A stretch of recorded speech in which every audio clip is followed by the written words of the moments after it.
Salam sejahtera, terima kasih karena bersama dengan saya di Nazilin Unity Channel. Ini satu lagi pendedahan paling luar biasa berkait dengan kepribadian Anwar Ibrahim. Ada ramai yang tak suka Anwar Ibrahim, tapi ketahuilah, lebih ramai yang menyanjung dan lebih suka kepada Anwar Ibrahim berbanding yang tak suka.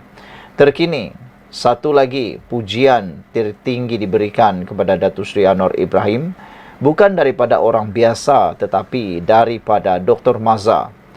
Beliau memuji keberanian dan kesungguhan Perdana Menteri dan beliau akui tak ramai orang macam Anwar Ibrahim. Tepat sekali. Baru-baru ini ada seorang profesor, kalau saya tak silap, telah pun menyamakan Wan Faisal Wan Ahmad Kamal kononnya mungkin tidak mustahil menjadi Anwar yang kedua. Apabila perkara itu dibangkitkan oleh profesor itu, ramailah orang yang kata, dari manalah mereka dapat profesor ni, kata mereka.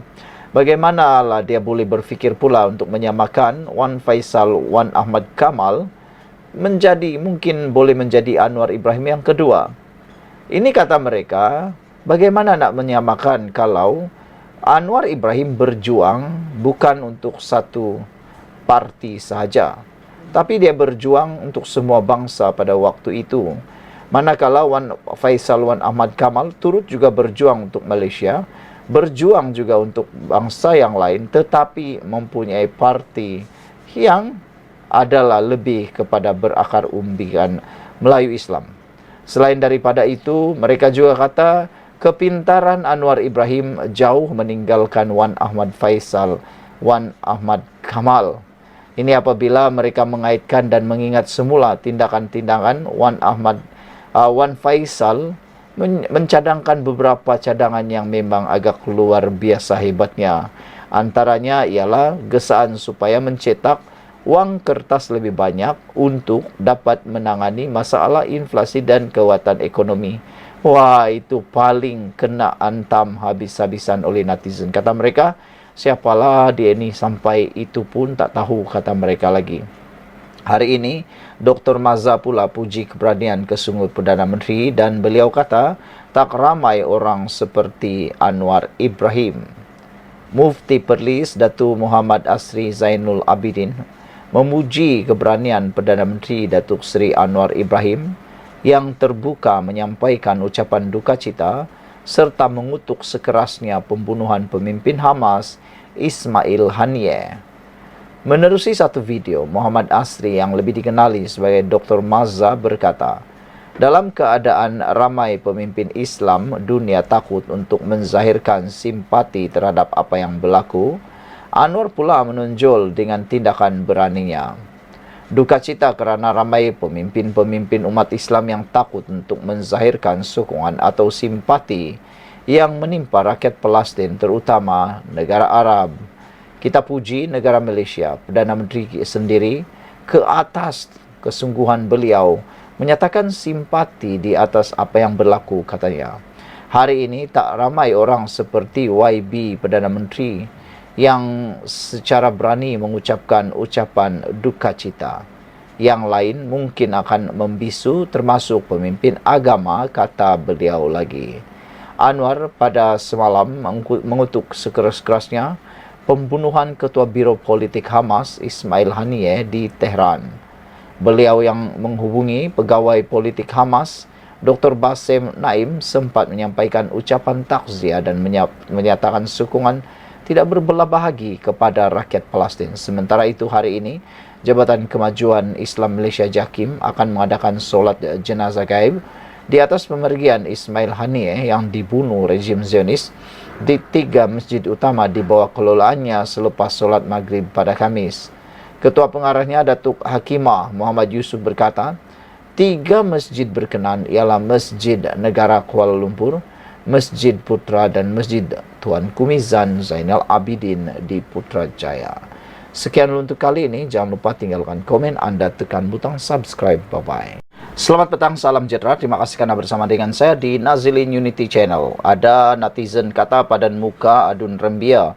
Ada juga netizen kata Adun Rembia bakal menjadi orang muflis dan kehabisan uang. Ada juga yang kata Adun Rembia dah terima balasan terhadap tindakan beliau mengkhianati parti sebanyak beberapa kali.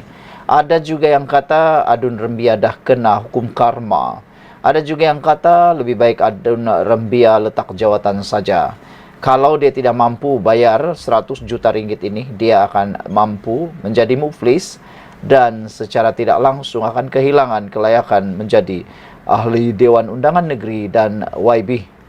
Hari ini akhirnya UMNO tuntut pampasan 100 juta ringgit Malaysia dari Adun Rembia. UMNO akan memulakan tindakan undang-undang terhadap Adun Rembia. Muhammad Jailani Khamis bagi menuntut ganti rugi dan pampasan 100 juta ringgit kerana berpaling tadah daripada parti itu. Setiausaha agungnya iaitu Ashraf Wajdi Dusuki berkata, perkara itu dipersetujui dalam mesyuarat Majlis Kerja Tertinggi UMNO semalam. Mesyuarat telah mempertimbangkan dan bersetuju untuk memulakan tindakan undang-undang bagi menuntut ganti rugi dan pampasan sebanyak 100 juta ringgit sebagaimana perjanjian yang dimeterai terhadap wakil rakyat yang telah meninggalkan dan membelakangi pendirian parti, katanya kepada pemberita selepas mesyuarat berkenan di Ibu Pejabat UMNO di Kuala Lumpur. Bulan lalu, Jailani yang digantung selama 6 tahun daripada UMNO berkata dia mengambil keputusan itu selepas Ketua Menteri Melaka Abdul Rauf Yusof memungkiri janji yang dibuat pada rakyat dalam Manifesto Pilihan Raya 2021. Ashraf turut menunjukkan salinan perjanjian yang ditandatangani Jailani yang menetapkan semua wakil rakyat daripada parti itu mesti melepaskan keahlian mereka sekiranya menentang keputusan parti dan membayar 100 juta ringgit sebagai pampasan. Sementara itu, Ashraf berkata, semua anggota Majlis Kerja Tertinggi UMNO akan ditugaskan untuk menyelaraskan jentera parti di semua daerah mengundi di Nenggiri bermula hari penamaan calon pada 3 Ogos ini. Pada 18 Julai, UMNO mengumumkan Muhammad Azmawi Fikri Abdul Ghani sebagai calon bagi kerusi Dewan Undangan Negeri Nenggiri, manakala Perikatan Nasional melalui Bersatu mempertaruhkan bekas timbalan Ketua Pemuda PAS Gua Musang Muhammad Rizwadi Ismail. Pada itu, Ashraf berkata, UMNO bertekad terus mendukung perjuangan pembebasan Palestin dan bersama Hamas, Fatah serta seluruh rakyat Palestin yang ditindas dirampas hak mereka oleh Zionis Israel.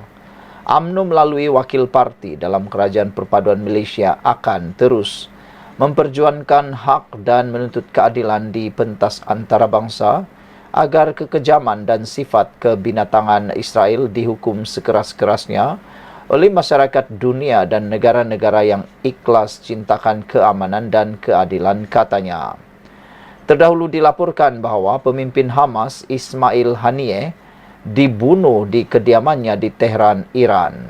Saudara-saudara sekalian, ini adalah kejutan yang luar biasa. Sekian dulu untuk kali ini. Jangan lupa tinggalkan komen anda, tekan butang subscribe. Kita jumpa lagi. Bye-bye. Salam sejahtera. Terima kasih kerana bersama dengan saya di Nazilin Unity Channel. Isu paling hangat malam ini berkait dengan Mangsa Rogol mengaku biasa tidur bersama Adun Perikatan Nasional. Wow. Ini satu isu yang paling panas, apa isinya dan mengapa wanita yang telah pun menjadi mangsa rogol ini mengaku pula biasa tidur bersama Adun PN dan siapa Adun tersebut.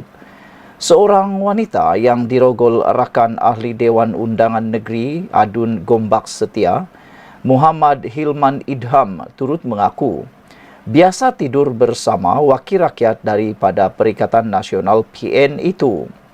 Hal itu terbongkar menerusi alasan penghakiman yang menyaksikan Muhammad Zulfahimin Madzir, 40 tahun, dijatuhi hukuman penjara 13 tahun dan 2 sebatan oleh Mahkamah Session Kuala Lumpur. Sehubungan itu, pemerhati politik Najib Bakar bertanyakan sama ada Hilman akan membuat laporan polis berhubung dakwaan wanita berkenan yang telah memberitahu mereka berzina. Dalam perbicaraan, rupanya dapat tahu mangsa ini adalah girlfriend Hilman. Biasa tidur bersama, biasa mabuk bersama.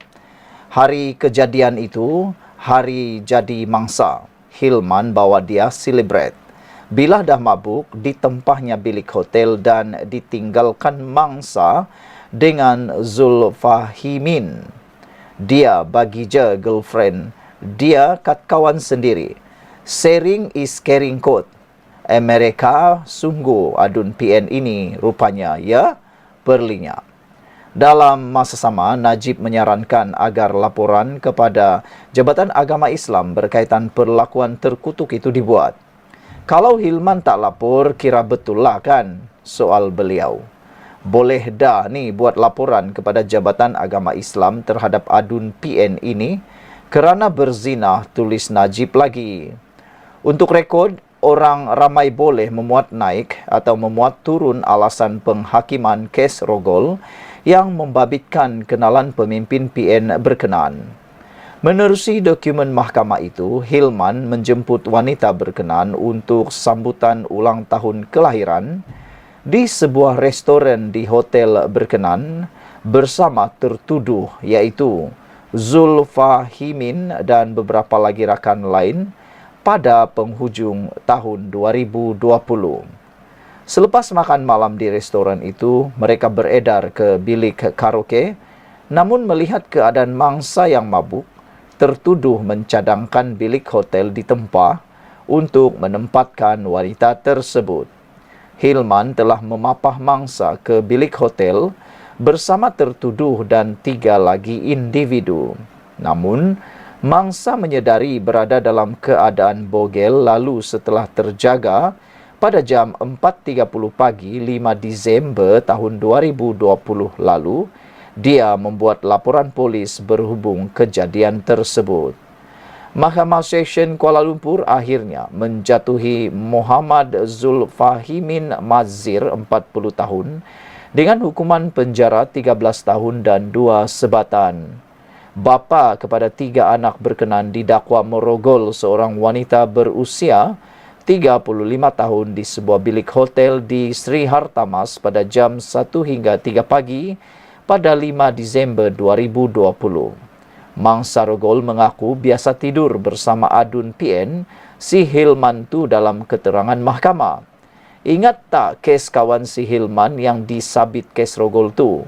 Namanya Zulfahimin dihukum 13 tahun penjara dan 2 sebatan.